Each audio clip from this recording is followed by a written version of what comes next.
Ni siku ya kufurahia kwamba katika jimbo letu leo tunazindua mradi wa madarasa 8 ambao tumekuwa tukitafuta hela za kuyajenga kwa miaka 3 iliyopita, na tunashukuru Mungu sasa tumepata rafiki anayeitwa Elco ili kufanikisha ujenzi wa haya madarasa. Elimu ni kitu cha kufaa. Elimu inafungua akili za watoto wetu ili kuwa na ufahamu wa kutosha. Hakika kuna watoto wengi hawajapata nafasi ya kwenda shuleni katika jimbo letu, katika kaunti yetu ya Turkana, na haya madarasa yatawasaidia kuwa na sehemu ya kufika shuleni, sehemu ya kupata elimu, sehemu ya kukua katika mahadhari ambayo yanafaa.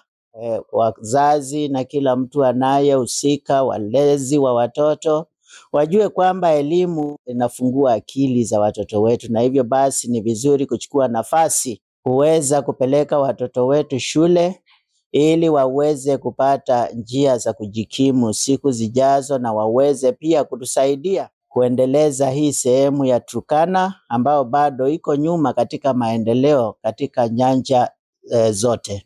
Siku ya leo niko na furaha kwamba tunaenda kuzindua rasmi madarasa 8 ambayo tumekuwa tukizingatia tangu tulipozindua strategic plan yetu ya 2024-2029.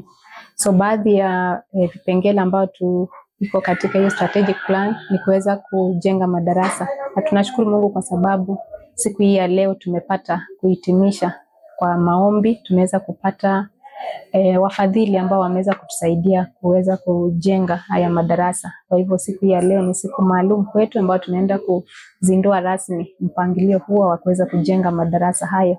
Madarasa ambayo itaenda kutusaidia. Hivi karibuni tumekuwa na changamoto katika shule yetu ambapo wanafunzi wamekuwa wengi sana, na kiasi ya kwamba hatukuwa na sehemu ama mahali ambapo wanaweza kukaa vizuri kuweza kusoma vizuri. Nafasi katika shule yetu inaendelea kuwa ndogo kwa sababu ya idadi ya wanafunzi ambao tuko nao. Lakini tunashukuru Mungu kwa sababu madarasa haya yote 8 ambayo tunaenda kuyajenga tumeweka katika ghorofa. So itakuwa ghorofa 2, na tuko na maono kwamba baada ya haya madarasa tutaweza kuchukua wanafunzi zaidi ili kuweza kuwasomesha, kuweza kuwatia moyo na waweze kupata maisha mazuri za siku za baadaye. So ujumbe wetu kwao ni kwamba Mungu aweze kuwabariki, na tunaahidi kwamba tutaenda kufanya jitihada zote tuwezalo ili tuweze kufanya yale matamanio yao pia wakati ambapo wanatusaidia. Kwa hivyo tunawashukuru na tunawaomba waendelee kutusaidia katika nyakati ambazo tutahitaji msaada wao.